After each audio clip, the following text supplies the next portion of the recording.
So Kyle, we're gonna do a little bit of fact and fiction with you. Oh, my favorite. All right, okay, so fact or fiction, you have to apply for your loan in person. Fiction. All right, so you can go to closing with an expired driver's license. Fiction. Okay, no stumping you, is there?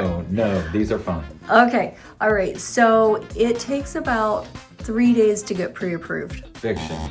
Oh, 10 minutes. 10 minutes, whew. All right, so let's see. You can get pre-approved if you're self-employed.